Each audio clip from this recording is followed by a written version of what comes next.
AVG Free Edition. I like it. I use it at home. Let me show you how to install it. I'll bring up the browser.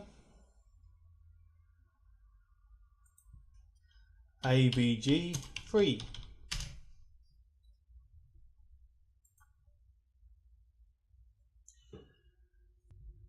I'm over in Australia, and one of the problems we have here is that when we type in avg.com, it takes us to avg.com.au, and then when we try to download the free edition, it wants us to enter an email address.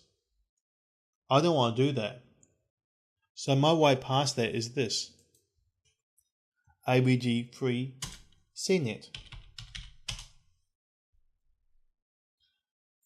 There's the CNET site. CNET being CNET, they have 3 download links. This is the one we want. And you'll see the file name, AVG Free Standard 2014. So I'll run that.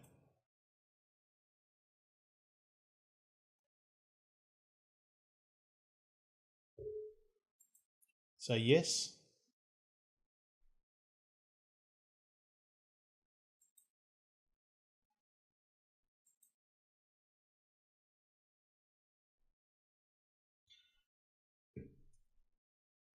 You see in the top here it says AVG Antivirus Free. English is good for me. Accept. Now here we have the 2 options: the AVG Free or the 30-day trial. Basic protection is free. Generates the key. Next. Typical Express install.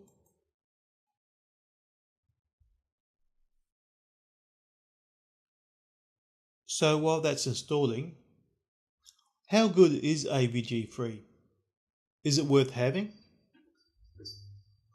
The best way to find out is to check some of the independent testing houses and see how they rate the software.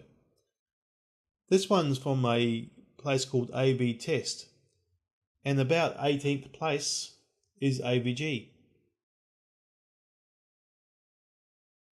This one's from a place called avcomparatives.org.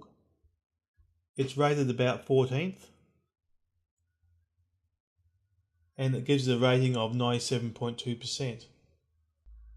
Now these ratings move around. It wasn't so long ago I looked at these and AVG was closer to the top.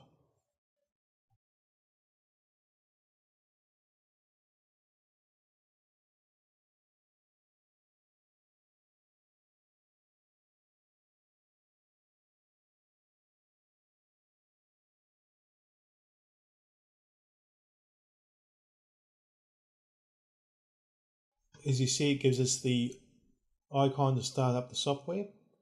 I typically delete that. We don't really need it on our desktop.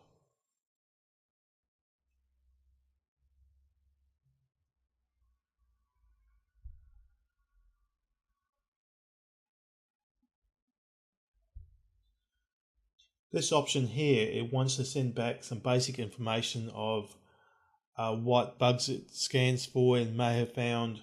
It helps improve the AVG software itself. So probably best to leave this ticked, but it is your choice. Email address, not for me. And there we go. See here, it's updating at the moment. If you activate the firewall, it will change the software into a paid version. So again, we just leave that alone.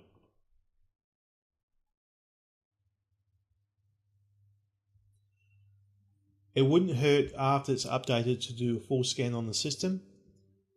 It's also not unusual for replacement antivirus software to find some of the old bugs that the previous antivirus software has removed.